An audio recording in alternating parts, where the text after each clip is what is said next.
Olá pessoal, eu sou Marcos Simões, psicanalista, e hoje a gente vai falar sobre um assunto que todo psicanalista enfrenta no setting, a resistência.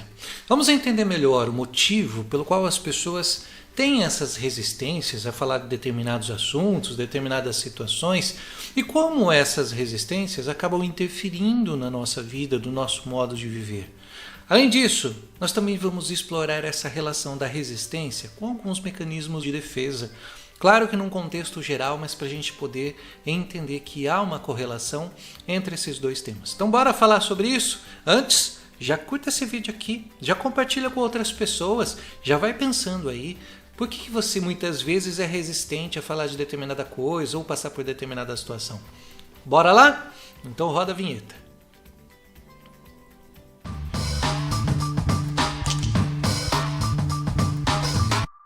Roda a vinheta. O que exatamente seria a resistência? Na psicanálise, a resistência é uma forma de proteção que o nosso ego utiliza para evitar determinados conteúdos que emocionalmente possam vir a ser dolorosos, traumáticos, ameaçadores, que venham aí depois tomar a nossa consciência. É uma espécie de barreira que se manifesta quando tentamos explorar ou trazer à consciência alguns aspectos reprimidos, conteúdos que estão guardados no nosso inconsciente ou que, de certa forma, não podem vir para a consciência. São conteúdos rejeitados pela consciência e o nosso ego faz uso dessa resistência, evitando que esses conteúdos venham, porque isso pode, de alguma forma, ser entendido como prejudicial.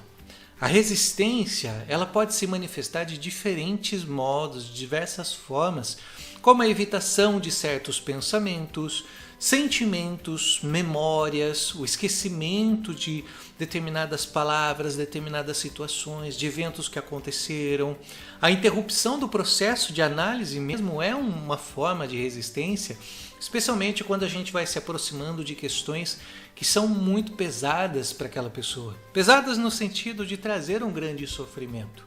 Tem questões que são bastante sensíveis e as pessoas vão sentir mais dificuldade de falar de determinadas coisas que aconteceram na vida dela. Então, a resistência é uma forma de evitar determinados conteúdos ou de falar de determinada coisa. Nós já passamos muitas vezes por resistência. Sabe aquele momento que alguém fala alguma coisa e você prefere não responder ou você não responde porque você acha que aquilo é ruim, aquilo te incomodou de alguma forma? São formas de se defender, de resistir a determinadas situações. Até mesmo o silêncio é uma forma de resistência e o não expressar alguma coisa. Já teve momentos assim que você se calou, que você tinha que falar algo e você não falou? Talvez esse seja um sinal de resistência na sua vida. A resistência é uma estratégia do nosso ego para nos proteger. Então temos que entender isso, que o nosso ego nada mais nada menos está fazendo a função dele de preservar o ser. Preservar do quê? De determinadas dores, determinado sofrimento, um desconforto emocional que esses conteúdos reprimidos podem causar. Agora uma pergunta, por que temos resistências? A resposta pode estar muito ligada ao fato de nossa mente buscar sempre preservar a estabilidade e a coesão do nosso eu, como se de alguma forma pudesse manter uma certa, digamos assim, uma certa forma de existir, para não fugir daquilo que deveria acontecer. Mesmo que isso signifique evitar lidar com questões dolorosas, com confrontos, com conflitos. É exatamente isso que a resistência faz. A resistência é uma tentativa de autoproteção, uma forma de preservação, de evitar uma certa desfragmentação do eu, uma forma de defesa psíquica que preserva o nosso equilíbrio emocional momentaneamente. Mas isso é momentaneamente mesmo, é até a gente sair daquela situação. Às vezes a gente até tem a consciência daquele conteúdo, mas o que acontece na verdade é que nós vamos tentar resistir para não entrar em determinadas situações psíquicas. Aqui é onde entram também os mecanismos de defesa. O que seriam esses mecanismos de defesa? Ou então nós poderíamos chamar de adaptação de defesa. É uma forma que o nosso ego também utiliza, e para isso tem o livro da Ana Freud, O Ego e seus Mecanismos de Defesa, que vão auxiliar a nossa forma de existir.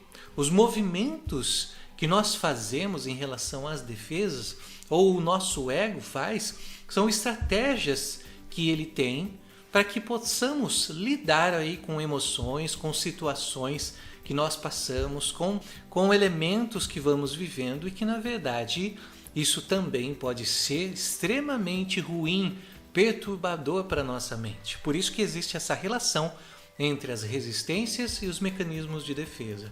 Eles surgem quando nos deparamos com situações que nos causam ansiedade, medo, angústia, um certo sofrer, e esses mecanismos ajudam a reduzir o impacto dessas emoções, diminuindo essa angústia. Mas a gente também tem que levar em consideração que eles podem impedir de enfrentar de forma adequada outras questões que poderiam até mesmo ser importantes para nós, como por exemplo expressar os nossos desejos. Por que será que muitas vezes nós resistimos a falar de algo? Por medo de uma punição, medo de um sofrimento, algo que possa acontecer. Os mecanismos de defesa estão diretamente relacionados aí às resistências, pois a resistência é uma forma de defesa em si mesma. Quando confrontamos conteúdos reprimidos ou desconfortáveis, o nosso ego vai fazer uso desses mecanismos por entender que esses conteúdos não podem ser manifestados. Entre os mais diversos mecanismos de defesa, nós vamos encontrar vários, como por exemplo a negação, não permitir que uma determinada situação aconteça ou negar um fato que está acontecendo. A projeção, como por exemplo, projetar no outro aquilo que eu não gosto em mim ou que eu repudio em mim mesmo. A repressão, reprimir nossos desejos, reprimir nossos conteúdos, de deixá-los no inconsciente. A racionalização, que seria uma forma, por exemplo, de tentar encontrar justificativas para evitar um certo sofrimento, e a própria sublimação, que é encontrar uma nova vazão para os nossos desejos. No entanto, também é importante destacar que, embora essas estratégias possam oferecer um alívio temporário, elas também não vão resolver o problema.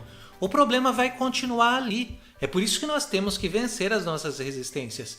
Eles vão continuar atuando e, na verdade, quando a gente resiste, a gente acaba mantendo esses conteúdos reprimidos, eles ficam ativos, influenciando o nosso comportamento, nossa vida, nossa maneira de viver, que muitas vezes a gente nem tem uma noção certa de quem nós somos. Por vezes, estamos deixando escapar oportunidades que nem mesmo nos fariam mal, mas psiquicamente entendemos que sim. Nossas resistências impedem que façamos algo ou falemos daquilo que vai livrar do sofrimento. Na própria sessão de análise a gente vê muito disso, evitar falar de determinadas coisas. Só que nossa mente não entende dessa forma.